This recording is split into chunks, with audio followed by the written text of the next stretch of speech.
Das FS Weekend in Lelystad in den Niederlanden ist auch in 2026 wieder eines der größten Events, wenn es um die virtuelle Fliegerei geht. Am 21. und 22. März traf man sich also am Airport in Lelystad und im direkt daran angeschlossenen Luftfahrtmuseum Aviodrom. Die Community, Software- und Hardwarehersteller. Und auch Microsoft war in diesem Jahr erstmalig mit an Bord. Jörg Neumann, seines Zeichens Head of Microsoft Flight Simulator, hatte in seinen Videobotschaften die ein oder andere Überraschung mit im Gepäck. In diesem Video gehe ich gezielt auf die Hardware-News ein, die sich über das gesamte Wochenende erstreckten und fasse diese kompakt zusammen. Und das nicht nur für den PC, sondern auch für Xbox und PlayStation. Und damit hallo und herzlich willkommen hier auf meinem Kanal. Mein Name ist Andi, schön, dass du da bist.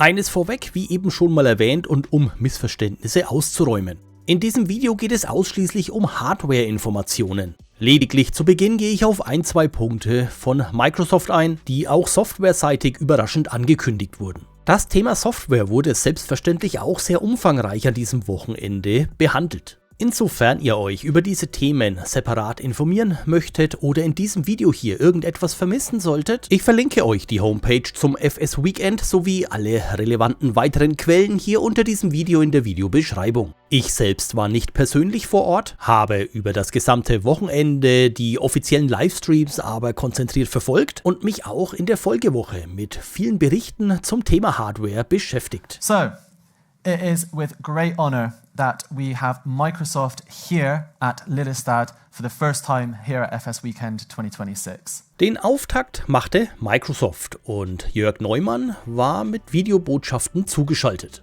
Hey everyone, my name is Jörg Neumann. I am the head of Microsoft Flight Simulator. Und nach ein paar Momenten zum Einstieg hatte er auch direkt die erste Überraschung im Gepäck. City Update Nummer 14 mit den Niederlanden und Belgien als Schwerpunkt war ab diesem Zeitpunkt für den Microsoft Flight Simulator 2020 und 2024 auf allen Plattformen völlig kostenlos und zum sofortigen Download bereit.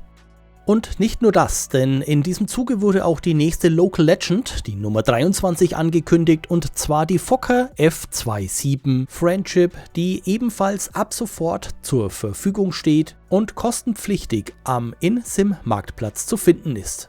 Ein großer Schwerpunkt in der Microsoft-Präsentation war auch das kommende Aircraft- und Avionik-Update 04, welches für den April 2026 angekündigt ist. Und auch das hat selbstverständlich viele softwareseitige Verbesserungen. Dieser Punkt bietet sich jedoch hervorragend dafür an, nun auf meinen Videoschwerpunkt überzugehen, und zwar die Hardware. Das AAU4 erscheint zeitgleich mit SIM-Update Nummer 5 und beides in Kombination bringt einiges mit sich. What's interesting is when we launched PlayStation 5 in November, we didn't launch it with VR. And PlayStation has a VR device. It's called PlayStation VR, PlayStation 5 VR 2. And the team has made tons of progress. We're now ready to announce a launch time. And we will launch this alongside Sim Update 5 in April. Und somit haben wir nun einen ersten konkreten Veröffentlichungszeitraum für die PlayStation VR 2 Unterstützung auf PlayStation 5 im Microsoft Flight Simulator 2024. Das Thema VR war bei vielen PlayStation-Usern seit Release der Elefant im Raum. Angekündigt war die Unterstützung von Beginn an, aber ab wann das der Fall sein wird, war bisher offen. Und jetzt haben wir einen konkreten Termin und der bezieht sich, wie eben gehört, auf die Veröffentlichung von SIM-Update Nummer 5. Im Zuge dessen dann auch die PSVR 2 Unterstützung kommt, also im April 2026, und das völlig kostenlos. Untermauert wurde das Ganze noch mit der Tatsache, dass man in Lelystad vor Ort das schon antesten konnte. Auch auf der PlayStation-Seite gab es direkt einen neuen Blog-Eintrag dazu, der ergänzende Informationen dazu bereitstellt. Ich verlinke euch das Ganze wie gewohnt unter diesem Video hier in der Videobeschreibung. Neben dieser großartigen Ankündigung auf PlayStation, die freilich auch nur den VR-User-Anteil auf PlayStation anspricht, muss man für alle User auf PlayStation eines festhalten.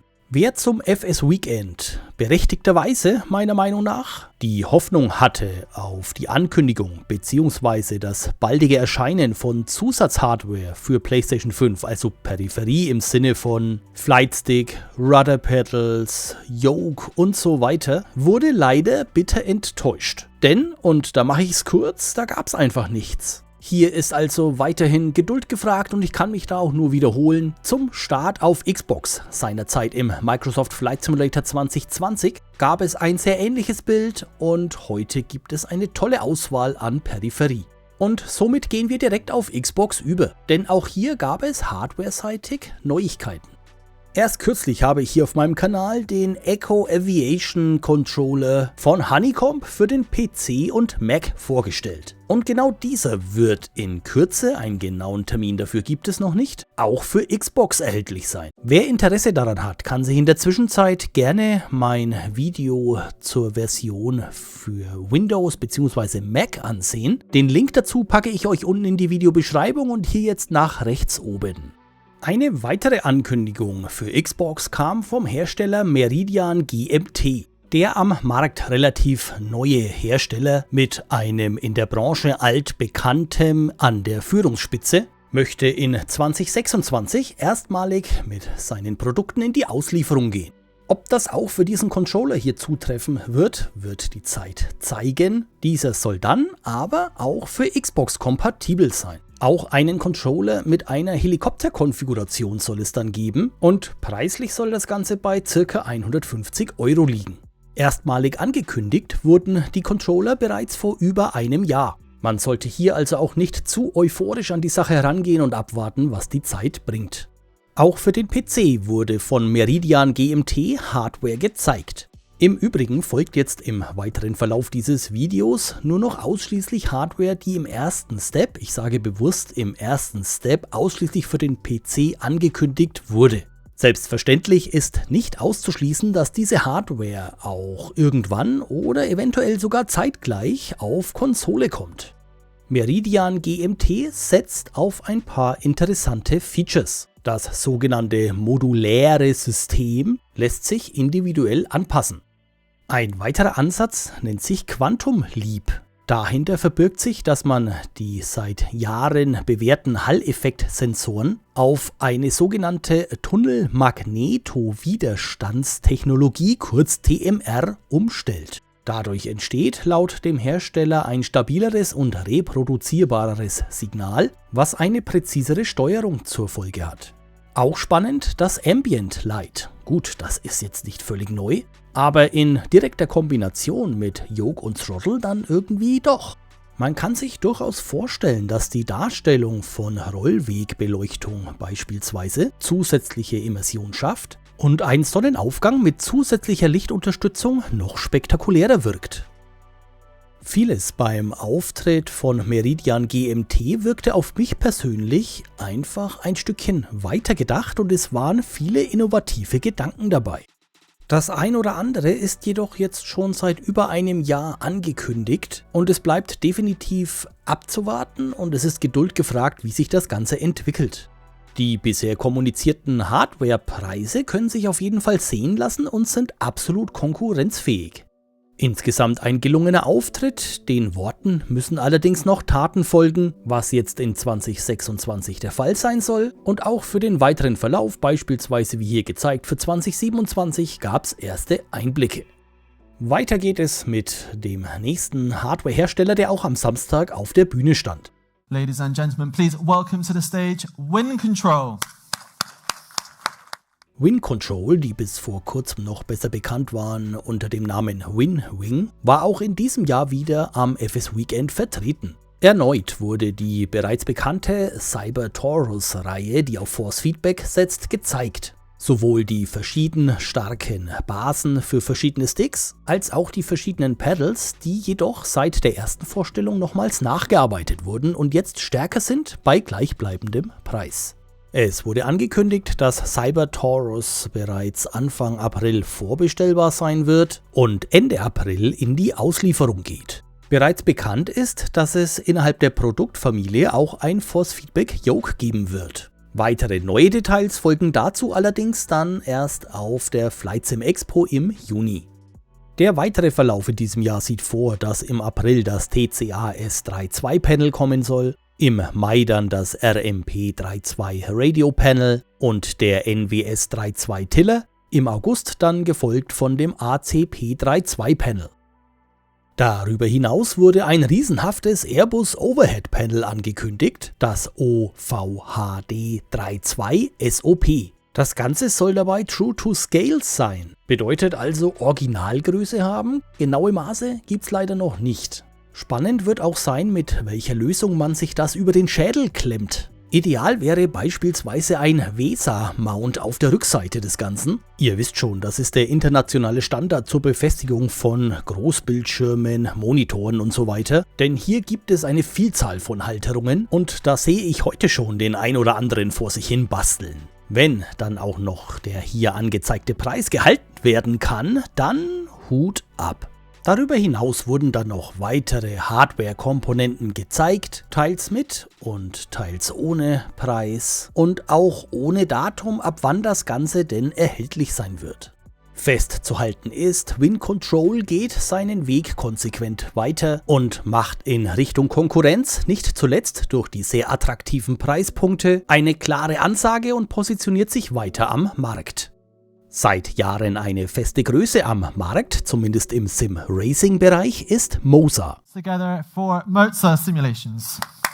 Und seit mittlerweile knapp 2 Jahren ist der bekannte Hersteller nun auch mit seinem Moza Flight-Ökosystem auf dem Markt. Der Ausbau dessen findet kontinuierlich statt und so war vielen klar und es aus Herstellersicht auch einfach nur konsequent, dass am diesjährigen Flight Sim Weekend weitere Neuheiten folgen. Und so gab es insgesamt derer 4, die wie folgt aussehen. Das MA3F Electronic Flight Control Modul, kurz EFCM, ist ein dediziertes Interface für Autopilot-Funktionen. Es verfügt über Drehregler und digitale Anzeigen, um beispielsweise die Höhe, den Kurs, die Geschwindigkeit und so weiter zu steuern. Als Ergänzung dazu gibt es das MA3F Flight Computer Display, kurz FCD. Hierbei handelt es sich um eine Hardware-Schnittstelle für die Eingabe von Flugmanagement- und Navigationsdaten. Das hochauflösende Display dient dabei nicht nur der Routeneingabe. Navigationsmanagement, Flugzeugkonfiguration und die Einsatzplanung sind darüber möglich. Integrierte Checklistenseiten und Notizfelder bieten zusätzliche Funktionen für komplexe Aufgaben. Zusammen sollen das MA3F, EFCM und das FCD die Erstellung eines vollständig physischen Flugmanagement-Workflows ermöglichen. Dies wiederum soll dazu führen, dass der Realismus bei Flugsimulationen im Airline-Stil erheblich gesteigert wird.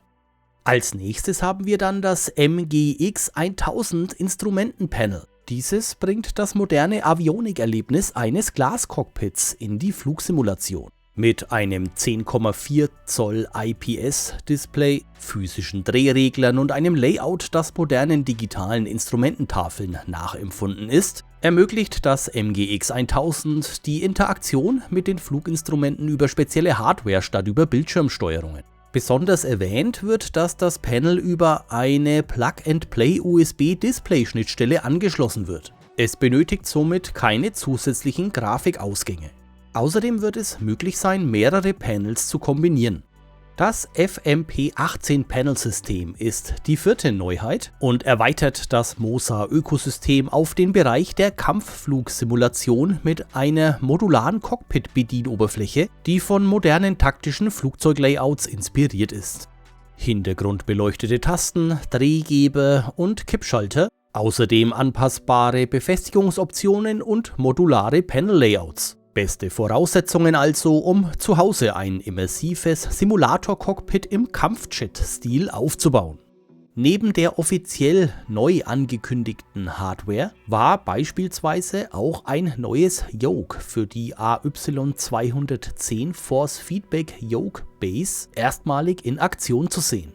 Auch hierzu kann man also vermutlich bald mit Neuigkeiten rechnen. Des Weiteren wurde kürzlich ein Moser Motion Sim Rig vorgestellt, welches im ersten Step im Sim-Racing-Bereich gezeigt wurde, dessen Beschreibung und Marketingplatzierung aber bereits jetzt darauf abzielt, dass es sich nicht nur darauf beschränken wird. Stetig begleitet werden alle Hardware-Komponenten von Moser von der hauseigenen Cockpit-App. Diese stellt nicht nur die Verknüpfung zu den diversen Simulationen her, sondern sorgt auch beispielsweise für Force-Feedback-Einstellungen und liefert Updates an die Hardware mit entsprechenden Verbesserungen und Erweiterungen derer. Und somit gewinnt Moser auch in 2026 weiterhin an Höhe und es bleibt spannend. Das FS Weekend ist unter dem Strich auch in 2026 wieder gewachsen. Die Wichtigkeit der Veranstaltung nimmt weiterhin zu, was man auch daran erkennen kann, dass beispielsweise große Teilnehmer wie Microsoft erstmalig mit an Bord waren. Dennoch fehlten feste Größen der Branche wie beispielsweise Thrustmaster oder auch Turtle Beach. Die Steigrate der verfügbaren Hardware von unterschiedlichsten Herstellern nimmt seit dem Release des Microsoft Flight Simulator 2020 jedenfalls weiterhin und ungebremst zu. Weiterhin gedulden müssen sich die neu hinzugekommenen Pilotinnen und Piloten auf PlayStation. Erhoffte Ankündigungen im Bereich Peripherie blieben leider aus. Doch die nächste große Veranstaltung rund um die virtuelle Fliegerei findet vom 12. bis zum 14. Juni auf der Flight Sim Expo 2026 in den USA statt. Abgesehen davon muss es nicht immer eine große Veranstaltung sein, um Dinge anzukündigen. Die Vergangenheit hat ganz deutlich gezeigt, dass auch zwischen den Events die Hersteller von Hardware gerne einmal mit Neuankündigungen um die Ecke kommen. Ich halte euch zu diesem Thema jedenfalls auf allen Plattformen, egal ob PC, Xbox oder PlayStation, auf dem Laufenden. Der April wird auf jeden Fall super spannend. Der Microsoft Flight Simulator 2024 erhält sein Aircraft- und Avionik-Update sowie das nächste Sim-Update. So ist es, Stand jetzt, angekündigt. Und wenn das dann hoffentlich auch alles klappt, profitieren alle Plattformen von den Verbesserungen und insbesondere auf PlayStation freut man sich über die ab dann verfügbare Unterstützung von PlayStation VR 2. Ich hoffe, ich konnte dir mit diesem Video einen guten Überblick der wichtigsten Parts zum Thema Hardware vom FS Weekend aus Lelystad in den Niederlanden geben. Ergänzende Links und Quellenangaben findest du wie immer in der Videobeschreibung unter diesem Video. Nutze sehr gerne die Kommentarfunktion für Ergänzungen und Fragen. Lasse zur Unterstützung dieses Kanals gerne einen Daumen nach oben da, abonniere und aktiviere die Glocke, um keine zukünftigen Videos auf Andiana TV mehr zu verpassen. Ich bedanke mich ganz herzlich fürs Zuschauen, wünsche eine gute Zeit und bin raus. Schön, dass du da bist. Andiana TV, wir heben ab. Ready for Pushback, ready for Flight. MSFS Stream, wir sind live on site. Crew ist im Chat, die Stimmung ist Pro. Wir starten gleich durch, also gebt mir ein Go. Sonnenaufgang im Cockpit, die Triebe